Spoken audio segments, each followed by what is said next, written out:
This is Sinon, a community on the edge of Arusha, the second largest city in Tanzania. It seems unremarkable, suffering the same levels of poverty and disease as most others in the city. But there are two sites in this area that mark it out from all the rest. This is one, the tip where the entire city's waste is just dumped. And this is the other, a school where nothing is wasted and everything is recycled. Tips like this, of course, can be found all over the world, and they reflect a common lack of concern for the environment. Schools like this, however, are few and far between on any continent, but they demonstrate what can be done to promote sustainability and self-sufficiency.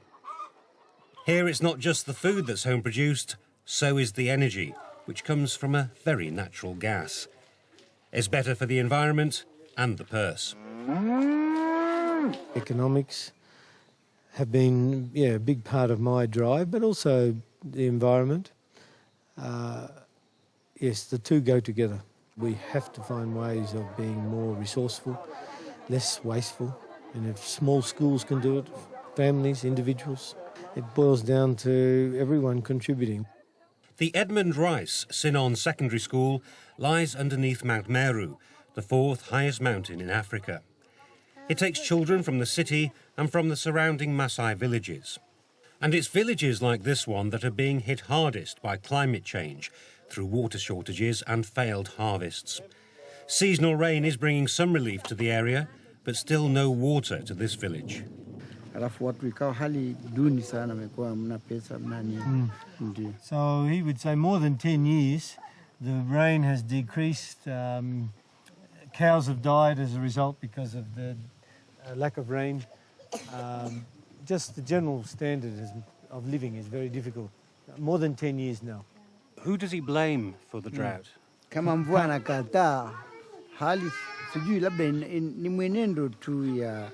It's just changing the weather. He doesn't blame the West, then? Doesn't blame Europe? No concept of the wider world, really, No. to blame, no. Frank O'Shea, or Brother Frank, is a member of a Catholic order called the Christian Brothers, which carries out its mission to bring education to deprived areas in 40 countries. He arrived in Tanzania 11 years ago, when the school was little more than a few huts on a field. He soon realised he would need to offer more than education. He would also have to provide food and shelter. And that meant the school had to find an income and new ways of saving money by cutting out waste. Don't waste anything, even if it means using it more than once. We have certainly a record here of being able to use a resource more than once. I just keep asking, does it have to be this way?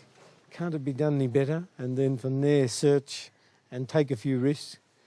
And so I suppose anybody in any situation, in any educational institution, should be asking that question. What's going on here?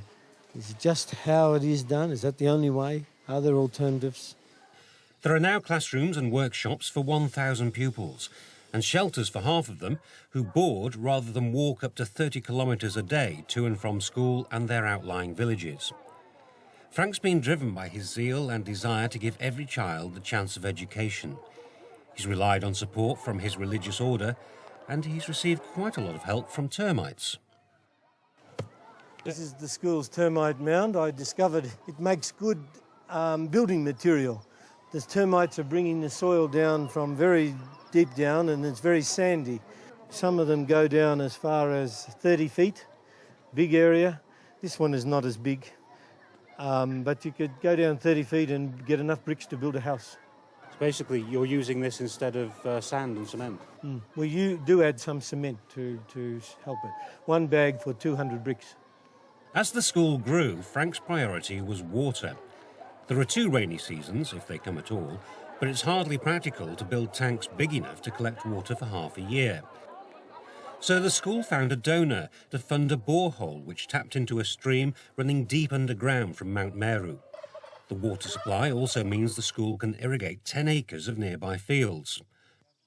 On one side, they're used to grow maize, and on the other, cabbages and beans. Does it taste better because you've helped to grow it and pick it? No, this is much better than those which are going to buy it from street or shops. Why is it much better? Because the way we are keeping it better than those who are keeping them just when they plant them, they're not care of them, but as we are care of them. Nothing is wasted. The water from this shower and laundry block is collected in a tank and pumped back to supply a playing field. Good exercise. Good exercise. You enjoying it? I enjoy it because the muscles. You want big muscles? Yes. You're going to get them. Water used for washing up is being diverted to create a pond and swamp for science lessons. In biology, we need to specifically deal with frogs. And these frogs, students have to see them physically. And not only that, they need also to do a practical in dissecting to see different systems. And you find that maybe when you are doing that, the frogs are nowhere to be seen. The school also teaches animal husbandry.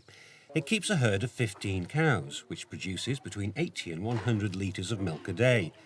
Just over half the yield is sold, and the rest is turned into semi-skim milk and cream for the pupils. The school bull is hired out to bring in more money. And the cattle produce something else that's put to good use. It's the ultimate in waste not, want not. Their slurry is channeled into a 50 cubic metre underground chamber, or biodigester. And it's supplemented by what's deposited in these toilets. We haven't got the cows trained enough to go into an area where they can squat, so we have to manually gather it up and put it here. From here, it goes into a very large biodigester, and there is the top. It's like an igloo. So it's about 4 metres deep and a 5 metre diameter, and big thing, yeah, it's huge. How much gas is in here depends on the quality of the manure that you have put in there. I'm ignorant in these matters. I thought slurry is slurry. I didn't know there was different qualities. Oh, well, if it was sitting outside, and methane is escaping anyway, so it's better to go straight from the cow into there. As the methane or biogas builds up in the chamber, slurry is forced into 3 smaller underground chambers, and from these it overflows into the open air. Slurry pools are not the sort of thing usually found at school, but this one is apparently perfectly safe. And in the chamber it's fully anaerobic, and therefore what comes out is clean of bacteria. I had it tested at the hospital and they couldn't find any traces of amoeba or whatever. Pressure inside the main chamber pushes the gas into 3 kitchens, including this one, which feeds the recently opened sixth form centre. Lunch is prepared for all 1,000 pupils. Breakfast and dinner is also provided for the boarders. Members of staff can share the meals, and the energy source can come as something of a surprise to new arrivals. Very interesting. I didn't know that. That's pretty good. Is that going to put you off your dinner? Not really, no. Gas is gas, I suppose. It doesn't matter how it's cooked, as long as it's cooked and it's tasty. It's a good idea because it is the energy which is not costful. Yeah. Not expensive. Not expensive. Pupils were told from the outset the part they were playing in cooking their food. Downplayed it and made a joke of it, and it was accepted then. It's never been an issue. What did you say? Oh, well, if your food is not cooked, get going. Make some more. The school relies on volunteers, bringing their skills in return for accommodation and food. And you need to know how to recognise when something is paramagnetic or diamagnetic, OK? I'm surprised how advanced they are compared to the rest of us and the rest of the world. They're far beyond us with recycling and reusing, and not wasting things is the big thing here. And it's just an education for us all. So you think that schools in the UK could learn from schools like this one? No doubt. Put up some sentences on the board. If you don't understand the words, use your dictionaries. to look them up, the meaning. We take so much for granted at home and everything is seen as disposable. Whereas here, I think everything's seen as a commodity, no matter what it is, how small it is. It's seen as something that you can use. Whereas at home, we take for granted paper, we take for granted where our food comes from, it just arrives, especially in schools. I know it's improving all the time in relation to recycling, but here it's very much more a necessity rather than a lifestyle choice. The school once grew 50% of its own food, and despite doubling in size and taking in boarders, it still produces 20% of its needs. Maize is bought and stored in silos, or rather in shipping containers turned on their ends. And here the biogas has another essential use, killing weevils. The methane and carbon dioxide is going into the container, expelling oxygen, and therefore it suffocates any weevils. There's no poison involved, it's not harmful, it's just suffocating them by removing oxygen and replacing it with carbon dioxide and methane. The point of a silo is that we can buy during the harvest time, and the price is very low. If we can store it, then we can use it as the year goes by. Another byproduct also provides fuel, sawdust. It goes straight from the workshop to this stove, used to prepare breakfast.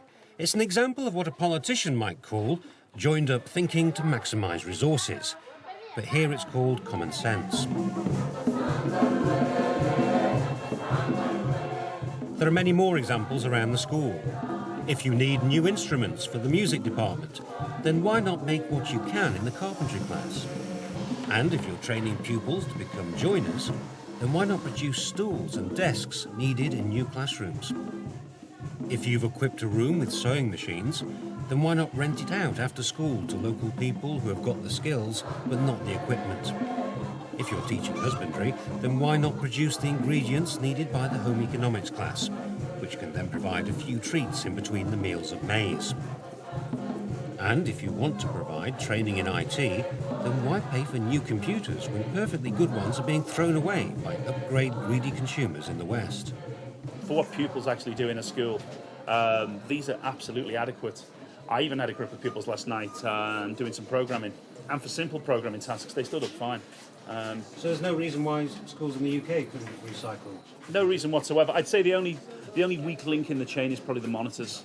Second-hand monitors tend to kind of not have a great lifespan. I'd say these PCs have got maybe another 4 or 5 years in them. And how old are they? And that will take them up to being about 12 years old, I think. The dump on the doorstep, a monument to global apathy and inaction, doesn't discourage the Christian Brothers. The school will continue to show the rest of the country and the rest of the world the importance of reusing everything and wasting nothing, whatever it might be. It saves money and ultimately a lot more. These people are in their poverty, have very little, they're struggling anyway to survive, so they have very little resources to deal with change.